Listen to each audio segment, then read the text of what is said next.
sperm is no longer coming out, but there is what's happening there. See, random storage again, but the semen is still coming out, so there could, you know, right? So they could still come, although there's no sperm that's coming because the tubules are cut. Okay. Um, just to mention a few disorder more and of the male reproductive system. Impotence is inability to attain or maintain erection. Okay, and infertility. So those two sometimes it could get interrelated, mixed. Okay, infertility is low sperm count. It's supposed to be at least greater than 20 million at least. If it's lower, then that means they're not able to, um, impregnate their wife. In the instances of these are two concerns sometimes for annulment or it's funny enough because I'm just talking to my bestie there. It was really hard, right? Annulment time. This is Philippines, so it's annulment or divorce. This is like impotence and infertility could be a two factors. So impotence is inability to attain or maintain erection, okay, and infertility is low sperm count.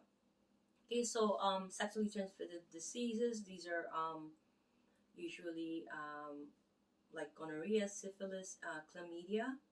These are the bacterial. Okay, and for virus is genital herpes or HIV, which are AIDS. Okay, these are more so of an infection, and I did a video on HIV and slash AIDS. Sorry, and now we're gonna go to the female reproductive system. Okay, I'm gonna be showing the vulva. Another term for coitus or sexual intercourse is copulation. Okay, we have to so the vulva the external genitalia, and the clitoris is the homologous with it's similar to the penis is the clitoris, the homologous with the penis, and the urethral canal usually is that tube. Yeah, it's where that urine is coming out, right? And the vaginal birth canal. See, what's the difference between male and female? They have the urine and then their semen is coming in the same, but with women there's a another opening, which is the vaginal birth canal, so called, where the baby's coming out. Okay, and the purpose for this there's opening is for sexual intercourse or copulation and childbirth. Okay, so and there's a gland in the vagina. It's similar to Cowper's gland.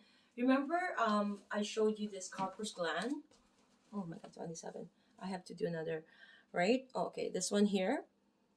So the Cowper's gland is releasing the semen, right? We also have the equivalence of, for women, it's called a Bartholin's gland, and it's like a lubricant for the vagina. And episiotomy is when during childbirth, when it's at its peak to it's almost the head of the baby is almost come out. The OB-GYN, or whoever is the assisting physician who's over gonna be doing the episiotomy will just cut that, and that hurts. Of course, it hurts, but to be honest, during that time, I've given birth and they're all natural birth. I've had episiotomy on all three of them, and I didn't have epidural. I'd rather have episiotomy, and you would not feel it because the baby coming out is more painful. You just want it out, right? So you don't even care. It's like gate theory, right? You don't even care about other pain, because you just focus on that pain, right? And you just want it to come out. Okay, so labia minora and labia majora. The labia majora is more so like a homologous with the scrotum.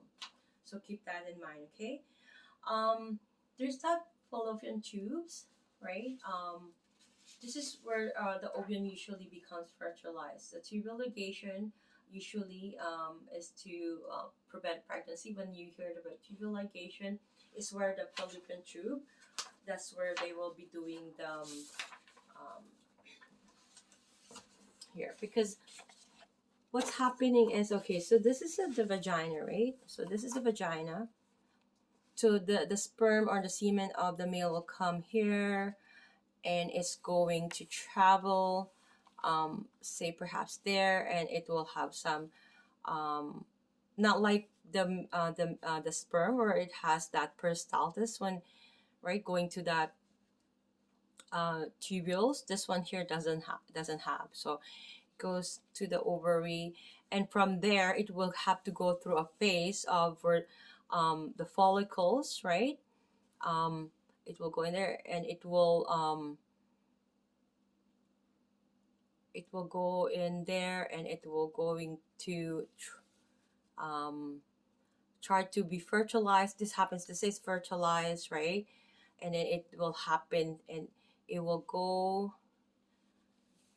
back here, and it's going to other happen here into the lining, right? Or here the baby will be, or the egg will um be attached here, and then it will start to um grow in there. It will start to become a fetus, right? uh, After 9 weeks, right, we call it a fetus, right? So the embryo prior to that is called, right? But this is where I'm going to be explaining after. Okay, but I'm just gonna have to do another video with regards to that, because this is really way too long. I'm just checking whatever I could be adding it here. Yeah, so I think we're gonna be talking about the uterus, or the womb, and then the menstrual cycle, hopefully in one video.